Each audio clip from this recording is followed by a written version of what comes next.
Welcome to another episode of the Circle Up podcast. I am recording this intro in Santa Teresa, Costa Rica. If you're looking at audio, I've got these palm trees right behind me, no tarp, no shirt, and I've got Mike Maluski in the background DJing. So welcome. Thanks for tuning in. And this is a special episode. I thought about recording with this particular guest for a very long time because he is he's the brother of my best friend, and he's also a close friend, and we shared some really powerful experiences together. And I always wanted to have him on the show because he is an absolute inspiration to me and to other men globally. He's a professional hockey player, plays in the NHL, currently drafted by and playing with San Jose Sharks. And in this particular episode, what I wanted to explore with him was about the mindsets that were needed to help him live the life of his dreams. Because at a very young age, when he was just a teenager, he decided he wanted to be a professional hockey player. He decided to go all in. He decided to have complete faith in that one objective, and he did that in being drafted to the NHL, scoring his first NHL goal, fighting his hero in front of 15,000 people live. And so just a total powerhouse, a total inspiration. And I couldn't be more excited to dive into the mindset required to take full ownership of your life. We touched on the theme of competing with yourself, and then ultimately just controlling the way that you look at the world. And this podcast delivered. It gave me exactly what I needed, and it really gave me a fire and an energy and an enthusiasm to go back into my life and tackle my goals again. And so couldn't be happier for you to be able to tune in to this episode. We appreciate you listening, and I hope that you get excited and apply some of the ideas from this conversation with my good friend and professional hockey player, Kurtis Gabriel. Costa Rica. We're in, your brother and I, Ian, are in Monteverde, Costa Rica, and you are in a hotel room or? In Anaheim, California, and I heard that you were recently in San Jose, Costa Rica, and that's the team that San Jose Sharks. So kind of interesting. I was in San Jose, California when you guys were in San Jose, Costa Rica. So now we've both changed locations. Yeah, and you were just in Arizona, but yeah, for over a month for training camp because we weren't allowed to be in our county because of the COVID restrictions in California. Okay. Well, based off the kind of the introduction that I did for this show, the listeners who've never heard of you before have an insight that you're a professional hockey player. And I also want to just make it crystal clear that the intention of this show is not to give a full background and context of your career. I actually listened to your podcast with Ian on the Conversations Worth Having show to prepare myself for this. And it really felt like one of those like 60-minute documentaries, right? Where he went through like all of these pivotal moments in your career. And I almost had this like moment of insecurity where I was like, wow, like he really knows a lot about his guests. And then it was like, oh wait, they're bros. He was there for all of it. So if the listeners are interested in kind of that play-by-play and all those juicy details, I highly recommend episode 2 of the Conversation Worth Having podcast with you and your bro. You guys I was surprised. I thought there would be a little bit more contention, but it was a very effortless conversation between the two of you. Yeah, thanks. And I shared that when you shared that as well. So thanks for sharing that on my story. But yeah, I don't know. We definitely like see a lot of things the same way. It's just how we execute them might be totally different. So when we sit down to talk about it on a podcast, it probably can come across with no, tension or anything like that. But if we started getting into more of like social issues, maybe there definitely would have been some because he's like the permanent devil's advocate, but he's so educated on it. But no, it was good. That was just a very like what it should have been the first time talking to my bro on his podcast. That's what it should have been the first time. Yeah. And I'm excited to see that continue and you two have more of those conversations. And I just don't want to cover the exact same things, but one of the things that I did want to start off with is he discussed like this timeline of your career and all these exciting moments leading up to playing in the NHL. There was things like playing for the Newmarket Hurricanes, and I grew up in Newmarket, so I watched the Hurricanes when I was growing up playing hockey, and getting drafted to the OHL, and then having a couple tough seasons, and then having some good seasons, and scoring some incredible goals, and then getting drafted to the NHL. I wanted to have you share of all of those pivotal moments that have led to this conversation. Does any really stand out as kind of like a top 3, top 5? If this didn't happen, my life could have turned out completely different.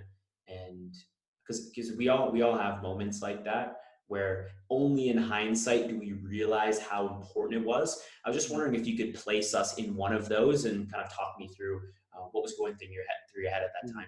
One of them. Okay, so I have to pick one. I don't know. It could go many different ways. I could go at the start and where I ended up, but I think probably just scoring, those goals in New Jersey when I was in the NHL, because I'd played a certain amount of, good amount of games to that point. I think I'd played I want to say 25 games and only had 1 assist. So to get those goals were huge. And especially the second one against Montreal, where I got to see it coming, and I earned that goal. My first NHL goal was kind of like a fluky one, so it was nice to really feel that one go in the net and be able to really celebrate and let it all out and be hey, I can play here at least a little bit. I know people don't think I can play a lot, but I do, and that kind of cemented kind of that feeling that I can do this more. So yeah, that's probably the one, because I think regardless of the other ones I would have mentioned, I think I would have eventually figured out a way to get to this level. Just it would have been a different path. So that one was really okay, I can do this a bit more. Yeah, and that first goal, you were playing for New Jersey. It was right off the face-off, right? I was watching a couple of your clips. I watched the Lucic fight last night. I watched your first NHL goal last night. It didn't seem like a fluke to me. It was a great face-off win. You were in the right spot, and you put it top shelf. No, but the reason it was fluky is because the goalie's really tall, and he just reached up to catch it, and it was going wide of the net. So if he didn't reach up to catch it, it wouldn't have hit his glove above the crossbar and then gone down his back and in the net. So that's the part that was fluky. Got it. And for those listening, virtually everyone's going to know who Carey Price is, and he was the goaltender for the Montreal Canadiens. And you were saying that second goal you really felt like was a completely different experience, but you could see it going in before it was going in. Yeah, because I had to get on the forecheck, I had to help turn it over, and I got to the net, and then I knocked the puck down, and then also after knocking it down on tip, able to backhand it in the net, and then have the room to kind of celebrate. Yeah, that's because the other one I didn't even see it go in the net. The people just reacted and went, "Oh, it's great." Hey, that one, yeah, nice. But that one was I played well the game, and I was our team was playing well, and just kind of all the work I'd done to that point, that's what came out, and that's how good of a feeling it was. One of the things I noticed between the conversation you had with Ian was the mental game and the conversations that you had. I noticed, you mentioned playing your first NHL game, and what I would have expected was for these to be all these nerves and for there to be a lot of self-doubt and be am I going to be able to show up and deliver like they're expecting? But the way you described it is that you were just buzzing and just happy to be there and just couldn't believe it and were just charged up. You mentioned that you had so much energy you could run through the boards. Yeah, I just felt there's no way I was going to be tired that night. The first night I could just go, and I've known enough about hockey that people have talked about, and you play your first couple games, you kind of run on adrenaline, and when it gets hard is when you kind of lose the adrenaline rush in a way. You acclimatize to it a bit.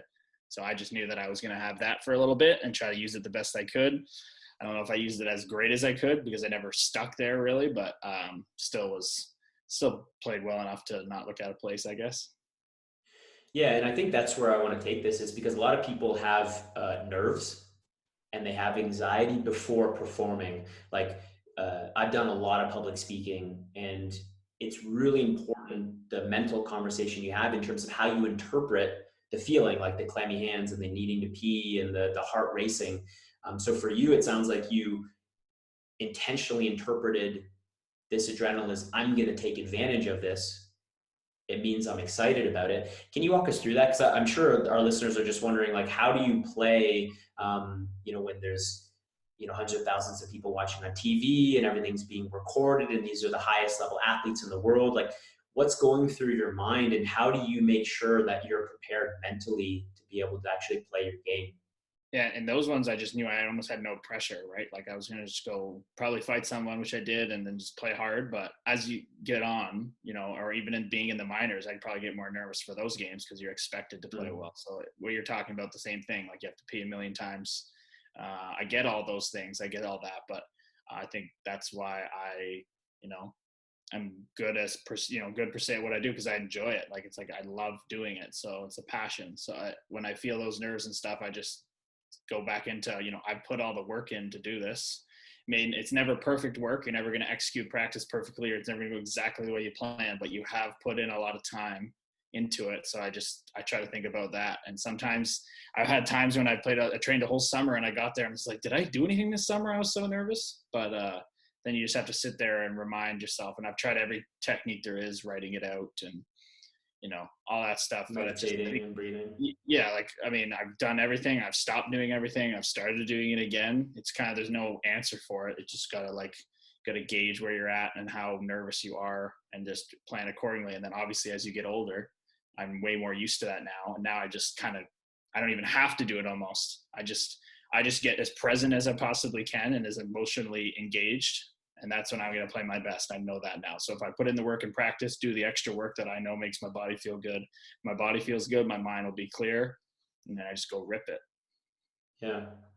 One of the mindsets that I have observed in you is like a context between being an amateur and being a professional. And I really do see you over in this realm of being a professional. And what I mean by that is having the discipline, putting in the work, doing it regardless of how you feel, showing up when you need to show up, like controlling as many of the elements of the variables as possible. And the question that I was thinking of was, when did you make the decision that you were going to have faith and you were going to say, I'm going to be a hockey player. I want to be a professional hockey player. I love hockey this much that I'm going to go for it. Because like, as an example, let's say I love playing the piano, right? And, I may go 3-5 years before any money comes back to me, right? And before you became a professional hockey player, you had to put in, how many countless hundreds of hours, thousands of hours of effort and all the late night practices and all the training camps. And it's just all of that had the faith you needed to have to go into this. The question I have is, when did you make the decision that you loved hockey so much that you wanted to be a professional hockey player? And why do you love hockey so much? So I started playing when I was 5. So from 5 to 16 was just playing hockey, just to play hockey with no intent of playing. And then when I went to try out, on a whim from my mom for the Hurricanes, and didn't think anything of it. She said, your friends are trying out and you're better than them. It's only $50. I said, okay, if you want me to. And from just going there, I guess that's just how anything works. It's just competency and who can rise to the occasion. And I seem to always, like, you don't even know where that comes from sometimes, right? You just rise to the occasion. It just happened. I just went out there and played, and I played well enough where I got good feedback. And then I went and played AAA that year instead of playing on the Hurricanes because I wasn't good enough. And they said, come back the next year. And that's when I was told to play more physical if I wanted to start moving on. And that's when I enjoyed that part of the game and realized, okay, I'm not a goal scorer anymore. I can move up in this certain role and I latched onto that. Then I was like making the Hurricanes the next following summer, them seeing the improvement, had a really good camp, and then being like, okay, so at least I can go play here for a couple of years. I think I'm good enough and smart enough. I'll get a scholarship, and then who knows from there. So, but really, when I really make an opportunity to do this is when later that summer, I just on a whim again, got to try it with the Owen Sound Attack and made that team. So then it was like, okay, this is progressing very fast. So maybe I do have an opportunity to keep, if I keep breaking through plateaus, can I keep getting better? Can I keep rising to the occasion? So probably, yeah. So like that grade, I guess that's grade 12 for most people. That's, 16 turning 17 is when I kind of realized, okay, I'm going to go for this. And then why do I like it so much? Is just, I think it's just flat out the hardest sport to play. Football is super hard on your body, and I get that, but it's short bursts of speed. You're only plays 10, 15 seconds max, and they all get to reset and do it again. Hockey's, you've got to be able to have endurance like crazy, 45-second minute shift all out, but you also got to be quick. You have to be strong. You have to be flexible enough to not get hurt skating. And then you have to have a tool in your hand, a stick, and be skilled enough to do all the things with that in coordination with your skating, which again, you're skating on blades on ice. Yeah. And then you're playing against other elite hockey players that you're allowed to hit each other. And you're trying to, you're not trying to hurt guys, but you're trying to break their will by hitting them. That's what I try to do. I'm not trying to hurt them. I'm trying to make them quit and be like, I don't want to go in the corner with that guy again. So I just think how it's a combination of everything. It's so hard to play. And then mentally on top of that, it's a game where we know, and people say, sometimes some people don't like hockey because it can be luck sometimes. Well, yeah, because it can be a game of just the smallest fractions. But usually what's great about it is the team that works the hardest and wills themselves there, more often than not, it's always going to win. So I think that's, with all the skill it takes even more will to play. That's why I think it's so cool.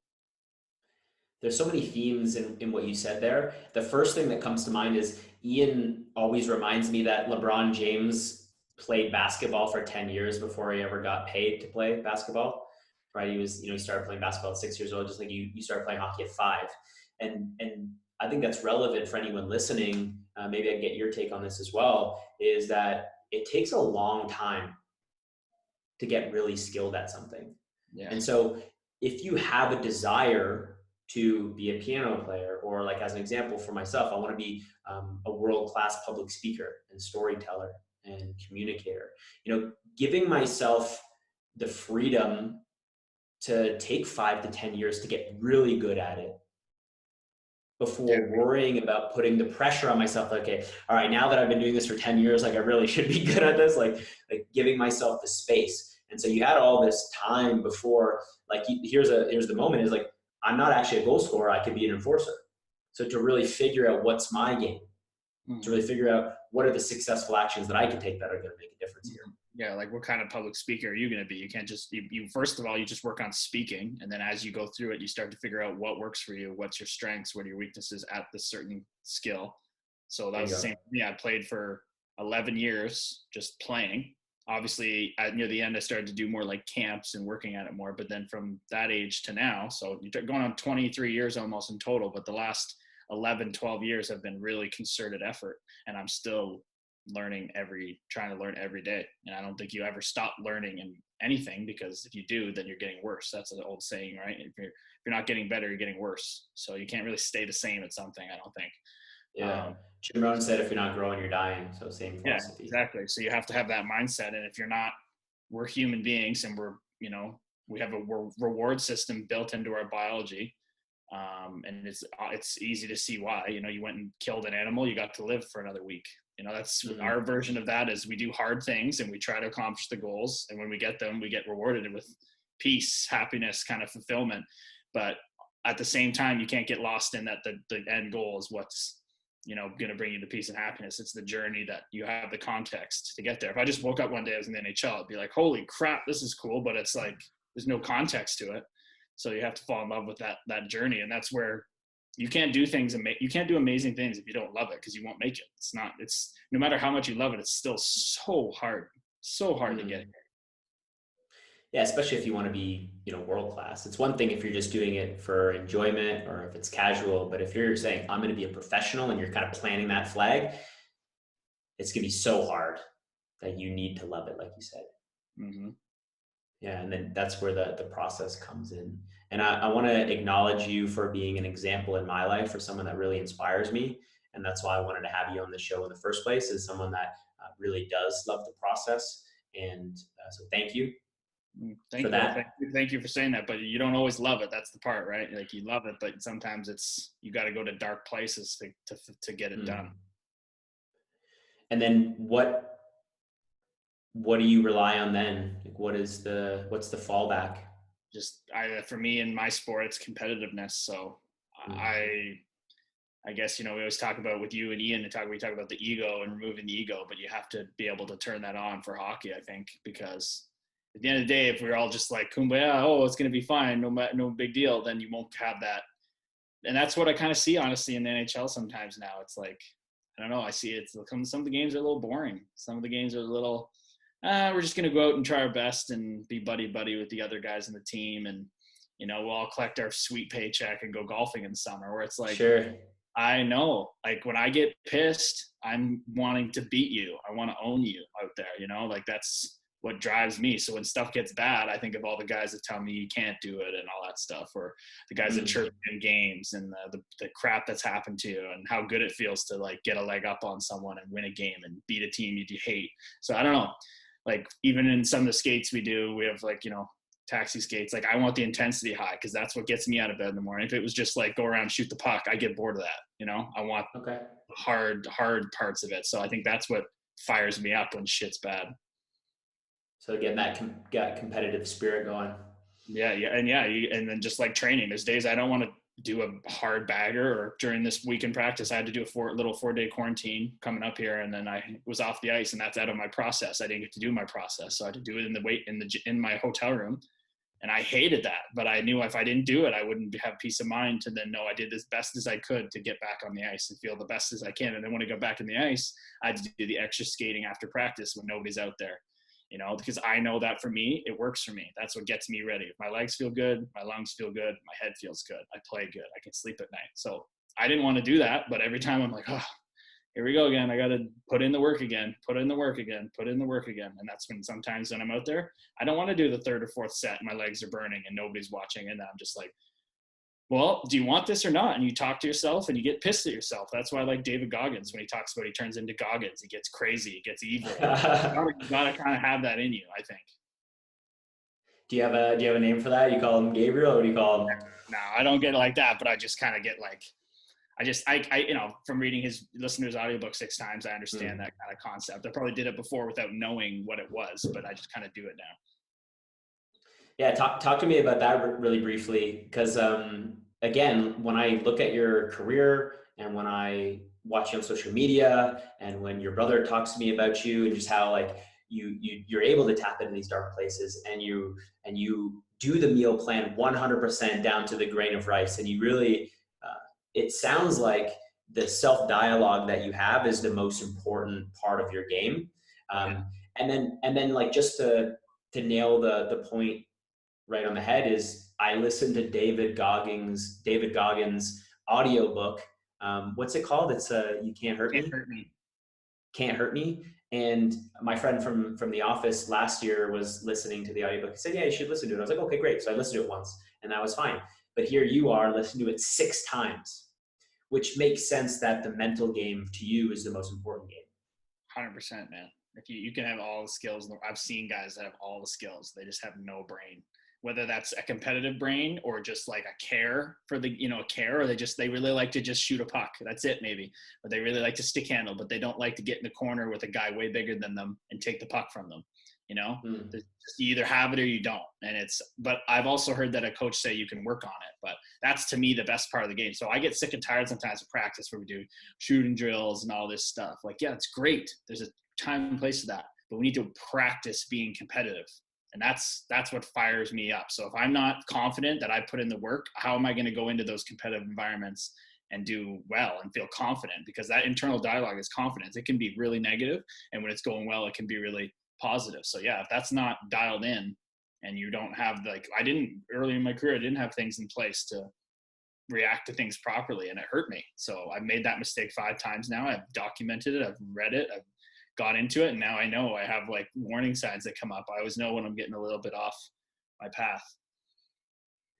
If you were to extrapolate this concept out to, you know, being useful for somebody that's listening that wants to be a professional in whatever it is, like a writer or a musician, or maybe just better at their job, how would you describe taking action on this concept of practicing being competitive? Because for me, I'm working on building a nonprofit, a charity. It's just 100% volunteer based. The Circle Up project is creating a space for men to be able to come together and to talk about the men they've always wanted to be, so that they can be held accountable to taking steps towards that, being a public speaker. So if you were to extrapolate it out to someone like me or somebody else, how would you coach someone on approaching that mindset?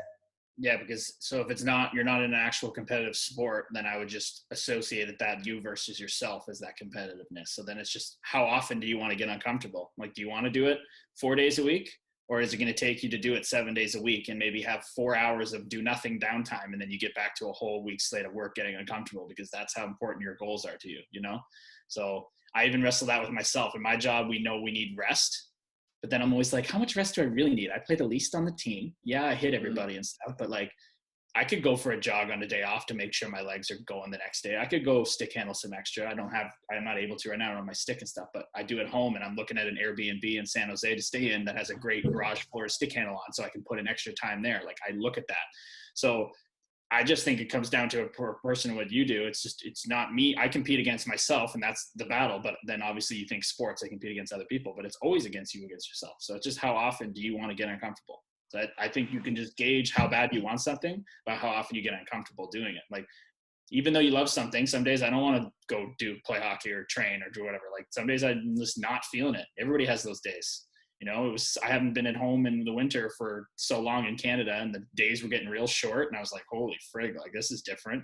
And some days are just like, you may not feel you did the best, but you went out and did it. You still got something done. So that's getting uncomfortable. I could have just stayed inside and stayed warm, you know, instead of getting out early and before the sun comes up to go get to my skate an hour out of town because of COVID. You know, I had to get uncomfortable to be able to be here to get ready to play. So it's all about you versus yourself. It's so easy to work when you feel good. So easy to be like, oh, I'm feeling good. I can do this podcast with Kurt. This is great. But then do you want to go do, you know, the practice speech in your room, look at yourself in the mirror for an hour and a half? Not everybody wants to do that. And the people that don't aren't successful. Yeah. I couldn't agree more. And I actually like to double down on this you versus you concept, because you mentioned it on the podcast with Ian. But one of the things that comes to my mind is, you know, that getting in front of the mirror. I did a public speaking contest in 2020 at the end of the year called Speaker Slam. And I had competed in this contest before. And this was probably the best delivery of a speech that I've ever gave. I came first place, won a big grand prize. But really the game is how prepared am I going to be? Because only I can know how good this speech can get, because they're just going to see what the end result is, but they're not going to see any of the 5 to 10 people that I consulted with beforehand on what they thought about the speech, and the 3 people that I went line by line with to make sure that it was as succinct as possible. And then the tens of hours of just repeating it, walking the streets of Toronto, doing it by myself, so that the day that I showed up, it looked like it was the first time that I ever gave that thing. And I blew myself away, frankly, with the delivery, but it was just because of how much went into it beforehand. And I really do think it was a conversation with myself of how good can I make this thing. Yeah, and you I watched it. That's the one I watched, and I didn't know you actually won. So congrats on that. I just know you killed it. But what allowed you to not only you were able to deliver it, and you weren't just delivering it, because you knew it so well, you were able to use the emotion that came up with it. That's what made it special. You know, like, that's what took it over the top. If you didn't get emotion, say you practiced like a 25% less, you might have been a little bit more in your head and a little less present of what you were actually saying, because you lived it already so many times. You just went up and enjoyed it. And that's like what Tom Brady's going to try to do today. He kicked his family out of his house for 12 days. He has like a 24,000 square foot house, and he had to kick his family out of the house. Like, Colin Cowherd was talking about how ridiculous that is. You can't find a half 5,000 square feet to be quiet for a couple hours. He kicked him out. So that's the preparation that this man does. That's how competitive he is. So that's exactly like what you did. He's just doing it on a fucking Super Bowl scale, you know? So yeah. That's what it takes. And the most successful people are a little crazy to normal people. It's okay to be a normal person. We say all the time, do whatever makes you happy, right? But if you want to ascend to those levels and stuff, yeah, people are going to think you're a little cuckoo walking around the streets of Toronto talking about your dad and mental health. Yeah, it was weird. I got a bunch of weird looks, but I think we're easy enough going guys that we just brush it off and smile and say, yeah, I'm just practicing a speech. Like, don't worry, I'm cool. It's all good. I really like this concept. Have you ever read Mark Manson's Subtle Art of Not Giving a Fuck? It's probably like one of the big billions of books Ian's told me to read that I haven't read, so probably not. Yeah, that's okay. He told me to read it too, and that's why I read it. But one of the concepts is like deciding very earnestly and intentionally about what you're actually going to care about, and your career being one of those things, and the speech being one of those things. The last point on kind of you versus you, because I think this is going to be a really powerful theme for everyone here, is you mentioned with Ian this beep test. Oh yeah, yeah. That That's you That's did. probably my version of what you just talked about with your speech. So I knew I was going. I just made the Hurricanes. That was the first goal, and then I got the opportunity at a random skate to get it scouted by the Owen Sound Attack, and so I went to that tryout. And me and my mom actually drove up to Owen Sound like a month before the camp and just looked around and kind of visualized you could be playing here. So kind of put that seed in my head, like I've already been here. We went and ate a pizza by the bench and by the water. And we're like, all right, we can do this. We can do this. So visualized it, and then went back and kept training with Randy Smith, my guy, and we ran a lot of running. He was old school with his conditioning. That was the name, Randy Smith, because one of the things he said is when the guys were all like, dude, why are you trying so hard? Dude, why are you running so hard? And Randy said, he was like, he wants it. He's like, the older college guys who would come home from college would make fun of me because I'd be going so hard out in front of them. They chirped me to slow down. And he's like, don't slow down, get after it. And I was like, I'm not slowing down. I'm trying to be the best me out there. And they all joke about it and laugh about it. But out of those guys, I'm the one that's still playing hockey. That's for sure. And so I kept running, and that was that summer. And then I went to they said they had a beep test and was in the back parking lot of the rink. I drove by that I'd already visualized, and I just smoked that thing. And I was a lot lighter back then too. I mean, I'm 215 now. I was 190 pounds, 6'4", oh, well. just running body, right? So I beat everybody by so the heat I was in, or the group I was in, I guess everybody left, and I just kept running for another 2 levels. I could have stopped in one, but I just kept pushing myself because I was like, why would I stop? This is what I did all summer. And that kind of pushed it over the edge for them to be like, coupled with being first in line at every drill and being right in front of the coach and being the try-hardy, looking right in the eye, like I want it so bad, but you could feel it. You could feel it. I wanted it. I don't give a crap. People think that, like, chirping me about that. I'm like, damn straight I did. So that's why I'm sitting here. Yeah. Well, I think this is so important because we've talked about the ego earlier on the show, but one of the things it does is if it's healthy, it's playing your game, right? It's not trying to look good. Right? It's, I know what I want, I know what my goal is, and I'm going to do what it takes to make it happen. And an unhealthy ego or a weak ego is going to say, I want to win, but I also want to be comfortable, and I don't want these guys to think that I'm some try hard. But it's like, no, I know what I want. I'm going to do what it takes. And I think success leaves clues. So if anyone's listening to these stories of, being first in line, and putting in the extra repetitions in the training camp, like there's so many clues here that we can pick up on.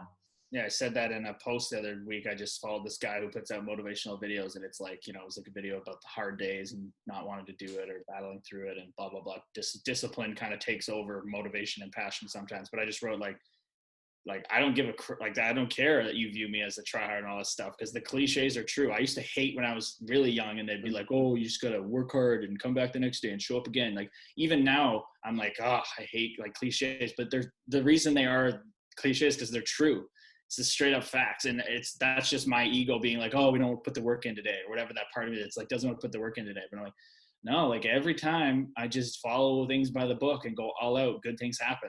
But your body still fights it. Your body still wants comfort and, to not feel those, pain and all that stuff. But that's the feelings of, pain and all that stuff is why nobody would play hockey in the right mind. It's a painful sport. Like, you're in constant agony. Basically, your legs are burning. You're crashing into people, especially me. I'm fighting people. Like, I'm constantly like, my joints, like my elbow's fat on this side, my knee, I bashed it into the wall. It's still a little like numb where I got hit into the boards. Like, it's just constantly like a scar. 10 stitches in my face, whatever. So it's just the way it is. So that's where the feeling of life comes from, man. Doing all the hard stuff. It sucks, but we're not, as we know, we're here for a short time, not a long time. So that you want to pack in as much feeling as you can, do all the hardest stuff you can. Yeah, and I want to make sure our listeners are reminded that this is like whatever you want, right? Because like one of the things that Ian and I talk about on our podcast a lot is we're literally living our dream, and we're out here abroad adventuring. I'm trying to make every day unique and fun, and we're saying that not to say that you should be on the road or else you're not living your life. It's I want to I want to do me so that other people have permission to do them, right? Whatever that version is of Kurtis Gabriel playing in the NHL, being a professional hockey player, and Ian and I being on the road. It's whatever that is for you. Yeah, and it's as long as you're, following the law, not being a bad person. I don't give a shit what you do, and I don't care. I'm too busy worrying about my stuff, But Yeah.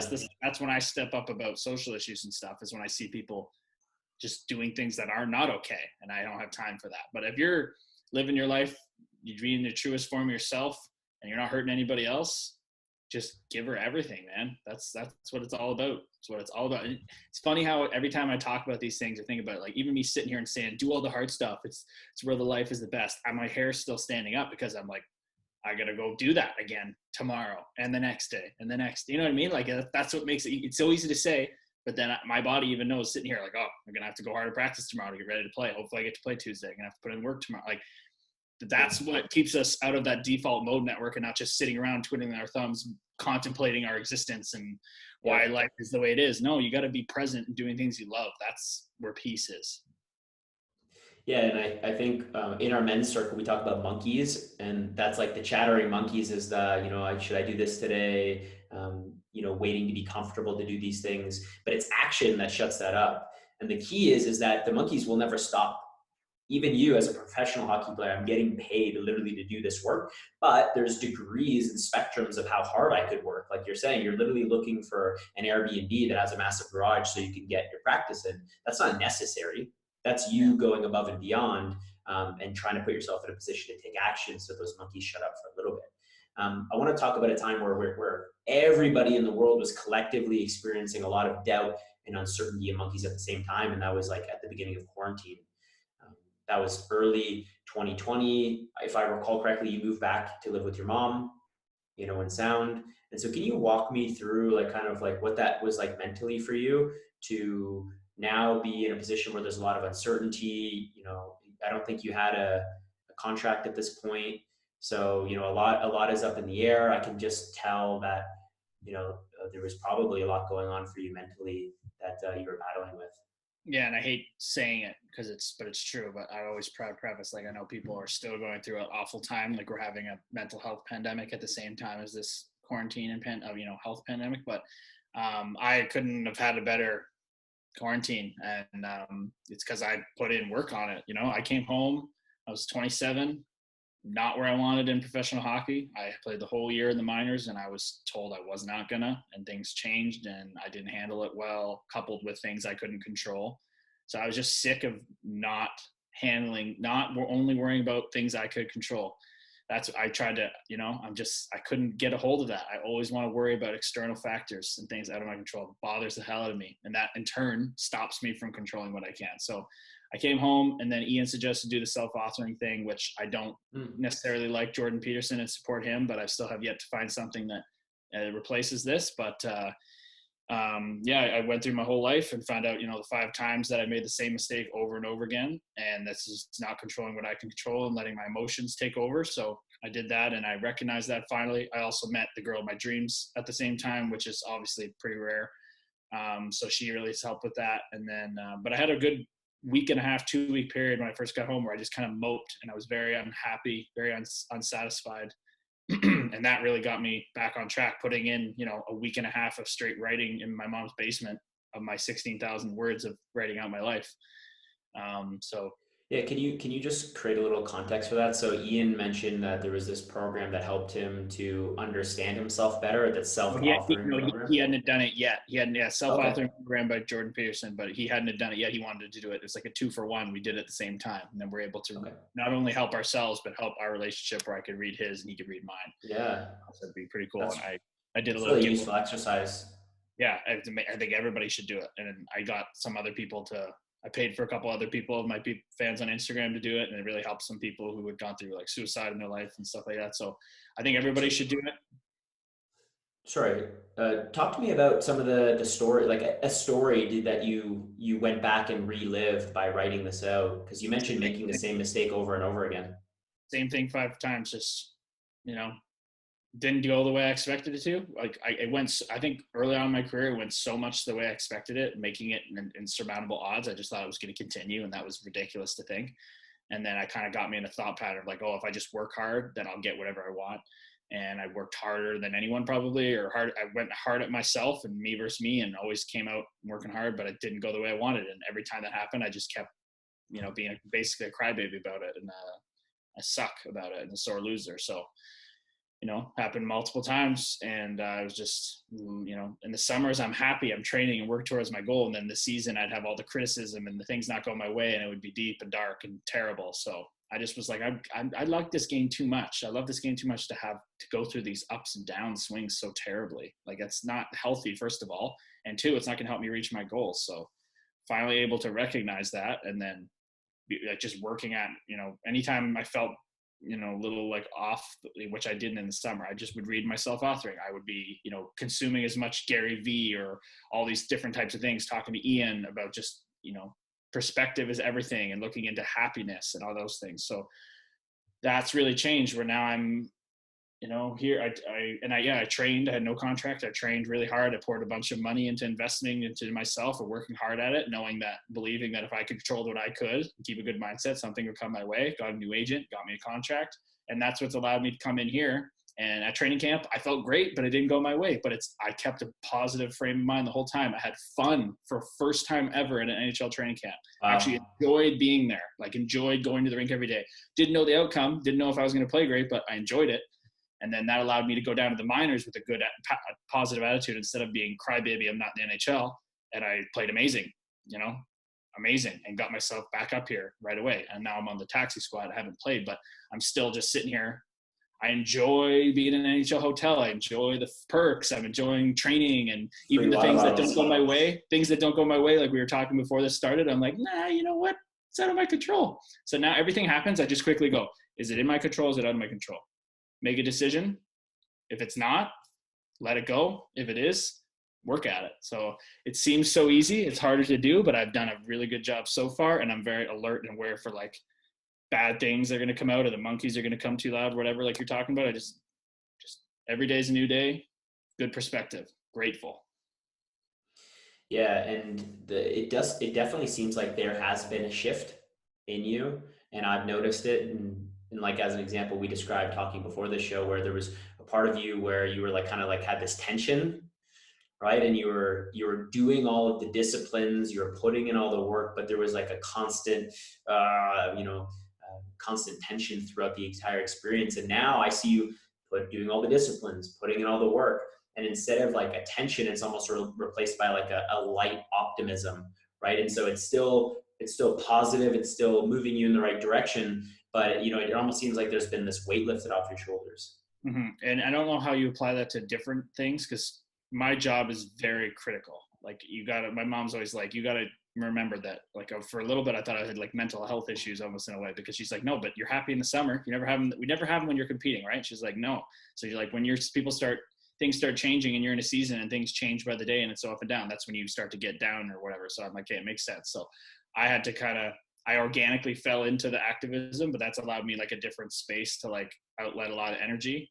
And then now working on my social media brand and just other things outside of hockey, that when I come back to hockey, I'm like, oh, I get to go to practice tomorrow. I forgot about that because I was working on other stuff and doing podcasts and doing all this stuff. So it refreshes me in a way where I'm not thinking about it all day anymore. So that also, I think, really, really helps. And I know that I'm not just a hockey player. I'm a person first that plays hockey. That's a monumental change. I'm a son, brother, girlfriend, boyfriend, all that stuff before I'm a hockey player, activist. And then I go out and get to play and compete. And that's my fun space. And then I can come out of that space, whether it's good or bad, and jump into another one and clear my head. Yeah. And early on when you were in quarantine, when you said that you were in this kind of week or two of feeling like you're in the dumps, but then you picked it back up. I think that's really the key, because it's okay to not feel yourself, right? It's okay to feel sad. It's okay to grieve. It's okay to feel lazy and indulge in that laziness. The challenge is that concept we talked about earlier, where you're either growing or you're dying, right? So if you allow the sadness to persist, and you allow things that are outside of your control to really interrupt your mood for a long period of time, then you could see how you would slowly start to shift down. You bounced back, you did self-author, and you said, I'm going to take ownership of what I can take ownership. I remember watching your Instagram videos, and like for hours every day, you were stick handling and shooting and running and working out. And I was just like, this is so inspiring to see someone who amidst the entire world, uncertainty and fear and doubt everywhere, you're like, I'm going to put in a solid day's effort and control my discipline and work ethic and my positivity. Like you said, you were listening to Gary Vee and listening to David Goggins 6 times in a row.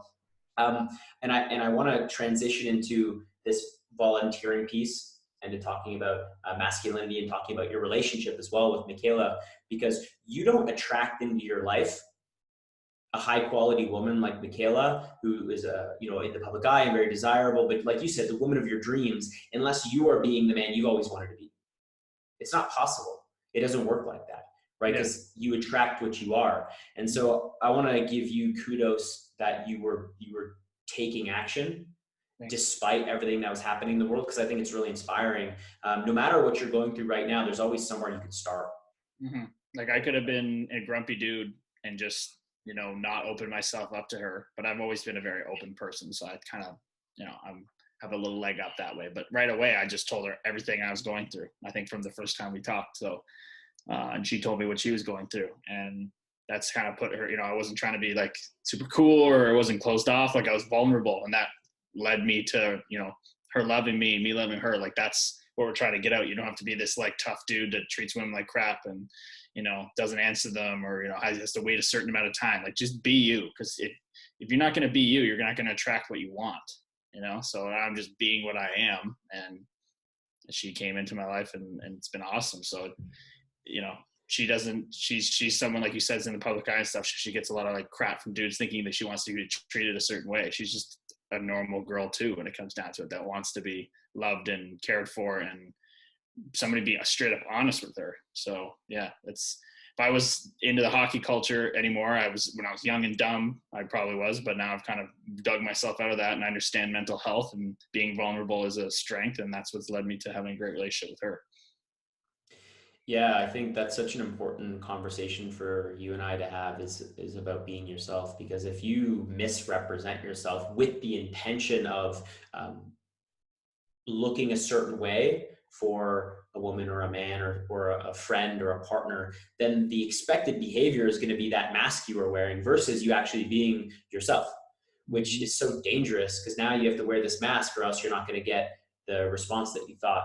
And so what I love about the way that you show up in the world is I'm going to be myself, and then I'm going to let the chips fall where they're going to fall. And by doing that, you seem to be getting some pretty positive results. Well, it's what Ian used to watch is when he was going through puberty and getting to high school, he started to be like, he used to be like magic. He liked football. Now he's like, girls, interesting. This is an interesting topic. And he started watching how to talk to girls on YouTube. Freedom from outcome. He'd go up to 99 girls, still go up to the 100th one. And that's the one that'll come through. You know what I mean? That she'll like you or whatever, or not get rejected. So it's almost like that, where why would I want something, whether it's hockey, whether it's girlfriend, whether it's anything in my life that's not for me? So I'll just be me, but that doesn't mean I can be an ass. That doesn't mean you can do it and take advantage. You have to be a good person, but be true to who you are. And then that's what's going to attract back into your life. It's so true. Like, why would you want anything but that? And it doesn't have to be a cookie cutter. Like I have a very small circle of close friends. Like it's gotten smaller. Honestly, it's my mom, Michaela, Mark, you and Ian. That's about it. That's really, Kevin maybe a little bit, but he's over and playing basketball in Europe and been out of touch a bit. So I don't really need more than that. I don't need to please everyone. If they do, great. If not, I used to really care about that, but I don't really care about it anymore. Yeah, this conversation about having a social circle that you can rely on, that you can count on, that knows where you are and you know where they are. One of the things we talk about in mental health is that mental health, everybody has it. The question is where are you on the spectrum at any given moment, from healthy all the way to crisis? There's stress, there's struggling, there's crisis. And so starting from we all have mental health is really empowering. And then knowing what's kind of the foundation for somebody, which is why having deep relationships is important. Because if I notice that we talk about mental health from a thoughts, feelings, and behaviors perspective. So if I notice that you haven't posted on social media for 5 days, and that's one of the regular behaviors, it's very easy for me to be like, okay, well, we're not talking about what's normal. We're talking about what's consistent to the individual, right? So what's normal for you? And that's going to be nuanced and different for everybody. So I can actually pay attention to that. And now you're saying, I've got the social circle that being vulnerable with is actually super valuable. Can you talk to me about that? Because I actually, sometimes you could talk to a stranger, but I don't really find myself, even with audiences when I speak to youth about mental health, it's about finding people you trust and beginning to build a bridge where you could say, hey, you know what, if I'm ever struggling with something, it's like building that bridge before you even need it. If I'm ever struggling with something, can I talk to you about it? Can you walk me through, if you ever had an experience where you needed to be there for someone or they were there for you, and how did you cultivate that type of relationship where you could actually be open? Because this toxic masculinity is, I'm not going to talk about what I'm going through. I'm going to be a lone wolf. I can do this all alone. I'm macho. And that's the impression that it gives off. But, that's not the way that I think is very productive or effective when it comes to taking care of our mental health and taking care of our friends and family. Yeah, no, I think I am predisposed to it because I lost my dad. So obviously he took his own life when I was 10 and Ian was 7.5. So I think me going through that turns into a positive. I turned it into, because I understand that talking about it, that's where the healing is. That's where like moving on is. That's where things get better. So I think I got lucky in that way because for a while I kept it in. That didn't work. When I started talking about it, things got better. It's pretty black and white.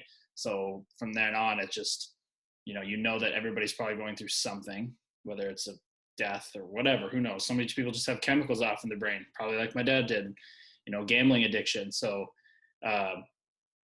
it's probably hard for people because if I didn't go through that, maybe I would be less open and, maybe my dad would have been a strong dude that, don't show your emotions like other people have to go through. Right. And that can be almost harder in a way, like setting you up for like a longer learning process in life to get to the point where maybe we're at, where we understand that being vulnerable is a good thing. So yeah, now definitely all my relationships, I've had those hard conversations. So now everything else is just like, of course the bridges are set up to talk about those things. My relationship with my girlfriend, my mom, is centered on how we're feeling day to day and checking in with each other. And we're all very aware of it. My mom, probably the least aware because she's from an older generation. That wasn't as much of a thing. But yeah, she'll talk to me just about, I was like, how's your day? Some days she's feeling crappy. She didn't go out for the walk. It was a little too cold and she should have just got up and gone and she would have felt a lot better. And she knows that. Like I know how she works. She knows how I work. So that is so important. So, and I just did a call for a study on toxic masculinity in hockey and all the themes that we talked about. Yeah, it's way more amplified in my sport than it is in normal society because we're supposed to be hyper aggressive and everything. So I don't know. Sometimes I think guys think I'm very open on social media but it's also kind of very different than most of the guys. The tough guys are really like hard, strong dudes, right? So it's kind of like weird.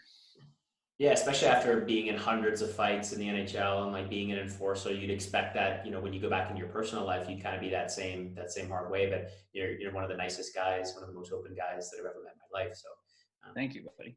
Well, I wouldn't be able to embrace that. I wouldn't be able to do my job, I think, if I kept everything in. Yeah. For those people that are listening that may be struggling, like as an example, earlier last year, we lost my nephew, Noah, he passed away, having my men's circle, having Ian, where I could literally just have, a space where we were together and it was either a hand on a shoulder, it was a hug, and I could just cry and I could just let it out and not have to keep it in and do it myself. I got robbed last week. And again, just having people that I could talk to. And it wasn't, I'm looking for you to solve my problems, because it's like, there's nothing to solve. My nephew died. There's nothing to solve. I got robbed. There's nothing to solve. All I'm looking for is just like to not feel alone, right? Is to have someone there with me, and to know that they're looking out for me. And then I can do the same thing for them. But when I bottle it up, man, it just keeps building this pressure. I know, and we all say we think everybody's going through things, but until you're going through it and you're clouded by your own things going on, you don't think everybody else is going through it. You think you're the only one for some reason, and it's a weird trick our mind plays on ourselves. So as soon as you open up about someone, even if it's a random or having something built in, like everybody's going through something. And some people might say, oh, yours is better than his and mine's better than hers, but it's all relative. It's all relative. And usually someone always has it worse and somebody has it better when you end up talking about it. And that's always a big out for me, is that, man, that could have been worse. It was bad, but it could have been worse. Or, your nephew died, maybe the mom dies in the birthing the labor, right? Like, I don't know. That's, if you're not willing to look at that part of life and just sulk on the crappy part, you're going to live a pretty miserable life. Like, life's embracing the good and bad. And when we talk about it, it's pretty clear that everybody goes through the good and bad. So like you said, you feel alone and you know the answers, that you're not alone, but until you actually voice it and cry or whatever, let it out, that's when you release that emotion. We're social beings. Got to let that out. Yeah, and you've mentioned that, as you develop in the public eye and you do more advocacy for mental health, one of the questions you commonly get is like, how do I reach out to people? How do I actually get support? So do you have any kind of insight for somebody that is struggling right now? What do they, what do they do, man? Well, I mean, I've talked to one guy who doesn't necessarily feel like he has a lot of close relationships. And I said, and that's one of his things he struggled with. And I said, first of all, I guess it's empathy. So I can't relate to that personally. I'm very lucky to have supportive family members and stuff or whatever. And so I just, you got to bring yourself down to their level. And sometimes my girlfriend laughs that I lack a little bit of that. I want to move on to the next thing to get over it and not just sit down with someone. Like, you go to solution mode. Yeah. Instead of walking down the ladder and sitting with them, I yell from the top of the ladder. So I think that's the first thing, that you gotta be open enough to sit with someone that's gonna be open like that, and it can be anybody. Like, he found me. I did a podcast with him, and we talk a little bit now, and it's helping him. But just you got to reach out, whether it's anybody. There's always someone out there willing to listen, and I guess it sucks if it takes a lot of people, but it's almost like it's tough to tell someone who's having problems that free from outcome, where I think we just got to keep putting it out there. If they're not willing to receive it, then that's not the person that's there to help you. So just keep asking, and use whatever connections you have. For, I don't know, it's tough for me to relate to because I've always had people so ready to help me, but there's usually most people have someone out there, someone. So you just got to know that being vulnerable is strength. That's the whole, shift we're trying to have, right? You're sick, not weak, if you have a super, chronic mental illness. So you gotta seek the help. Nobody's can do this on their own. Yeah, and the foundation that we build this on is that everybody has mental health. Like, in Canada, 1 in 5 people struggle with mental illness in any given year. Only 1 in 4 get the help they need. And the key factor in these stats is that if 1 in 5 have experienced challenges with mental illness, then it means 5 out of 5 people have the capacity to struggle. So we all have mental health. And when we start from that foundation of, it could be you, or it could be that person, or it could be, and we don't know, then I can take a deep breath and say, the fact that I am struggling right now is okay. The fact that I'm struggling right now just means that I'm human. The fact that I'm struggling right now means that there's somebody that wants to be there for me if I give them the opportunity to do that. And when you said it's hard to have empathy because you have these people, I feel the same way because I have all these people, but that's because I've intentionally, over the years, engaged in community, right? So you've got folks in hockey, you've got folks in all sorts of places. I have Toastmasters and, Venture Canada and Jack.org and all these different communities where if I put it out there and said, hey, anyone there that could have a 10-minute conversation, anyone there could have a 20-minute conversation, they would do that. So my kind of the first place I go with people that say that they don't have that is, just to, whatever you love, whether it's Dungeons and Dragons or, StarCraft or playing hockey, or for me, it's public speaking or reading books, like find communities of people that are like-minded. Probably going to be somebody that listens there. There'll definitely be people that listen there. The only other ideas that I wanted to talk about between you and I today, and I know it's a Super Bowl Sunday. I know Ian's itching to have me join him in the bar and go watch this game, is around kind of this last concept of taking ownership. I know David Goggins talks about it. I know it's about, at the beginning of quarantine, this is kind of like the theme for me of the next few months is taking ownership of my life, controlling what I can control.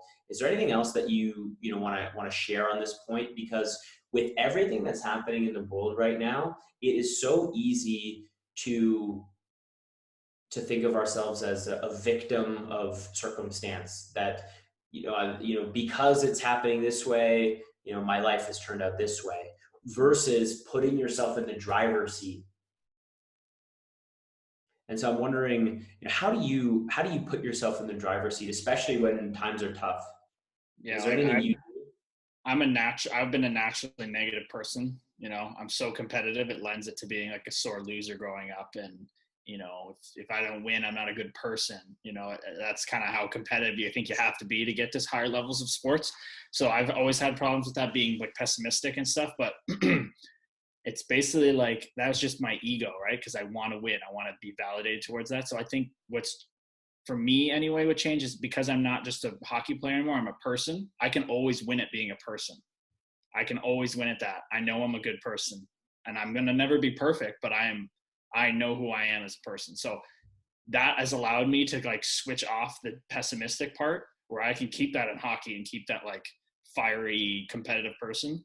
But you have to embrace the positive side of life. So I think that's what's allowed the vehicle that's allowed me to get to the point where now I know, man, when stuff's bad, I just know that means it's going to end, and then I'm going to feel way better later. Like the only way to feel good, positive emotion is that there is bad. It's that contrast. So I think I'm able to embrace both now. Like, even though may not like it, I'm just kind of like, all right, if stuff's bad, that just means I'm going to work my way out of it. It's going to end just like good things end, and I'm going to get back to feeling good again. So I don't know. So it's kind of weird, but like, you add up a bunch of bad days, I just know good days are coming. And it's weird to I kind of verbalize, but I've thought about it a lot. Like, even when we, sat down this summer, you, me, Ian, and Mark, like realizing that there's no good without the bad. There's no bad without the good. So I'm working all these advocacy things to, eliminate hate, but it's never going to be gone. So not get bent out of shape when somebody's hateful towards LGBT people, all that stuff. Like, you know what I mean? You got to look at the positive side of it. And Gary Vee, we're 400 trillion to 1 to be a human being. And on top of that, we're born in Canada, where we're born to good families. Like, we have nothing to be that upset about ever. Like, literally ever. And, my girlfriend's much younger than me, and we talk a lot. She gets bent out of shape about things. And I try to, lower myself. I'm getting better at lower myself to her level. But once we're there and we acknowledge it, like, come on, it's really not that bad. Like, we're very lucky people. So I'm just way more embraceful of the positive things in life now. And when I embrace the positive, I'm not like, that happened, crap. I'm like, forget about it, man. It doesn't matter. Just be you, keep doing your thing, positive thoughts all the time. Yeah. You're such a force for good in the world, man. Thank you. I appreciate that, man. You are too, dude. You and Ian are going to do some crazy stuff. I don't know if it'll always merge together. He does the theater thing, but you got some awesome stuff to give the world as well, man. And that's because we're secure dudes and we work on ourselves. Like, you're not going to be able to put good back out in the world if you're not practicing good on your own first. So that's the only reason we're able to do that, is because we've put the work in. Continue to I think that's why ownership is such an important theme, because you can have more than you've got because you can become more than you are. And the becoming more is the challenge, right? But that's only a challenge that you can decide to take on yourself. Am I going to invest in myself? Am I going to work on myself? Am I going to focus on being intentional with the way I look at the world? And I want to, there's one last thing I want to say. And then, I just got one last question for you. Maybe you can let it marinate. It's just like, whatever's on your heart, anything else you want to share, because I get to kind of direct the flow of the interview. And I know, I know you got a lot of influences in your life from Ian and Michaela and all these positive influences. So if there's anything else you want to share, but the last thing I want to do is just like make a clear acknowledgement to your mom, to Kim, for not only for being there for me and for always having my back and for embracing me and your family, but for raising you kids. Just definitely one of the strongest women that I've ever met in my entire life. And you seem to do that really well, attract those types of women into your life. So thank you, Kim, for bringing up my best friend and for making him such a positive role model in my life, and for doing the same for you, Kurtis. I don't think you guys got very fortunate with the mom like you have. with two personalities like us, if we were born to someone who wasn't purely a good person, it might be bad.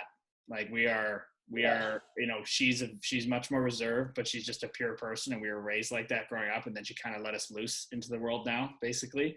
But she sometimes can't believe we came from her. But no, thank goodness for Kim, because without her, be problem probably. Like we're already a little nuts, but she keeps us on the straight and narrow more.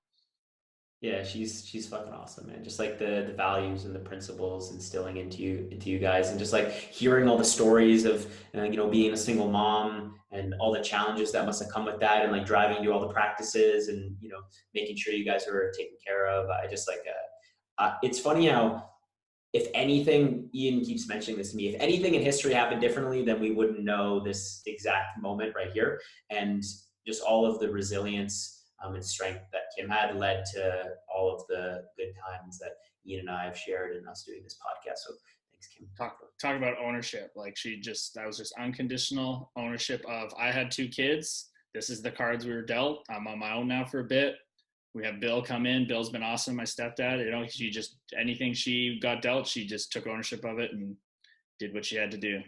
And you can only ask from parents. You know, we see, as we're older now, we see other people go through being brought up by parents that should never have had kids. You know, it's freedom of, you can have kids if you want in this world, in this part of the world, but not everybody puts the time in. That should be your ultimate challenge you undertake. So thank God my mom took ownership of that.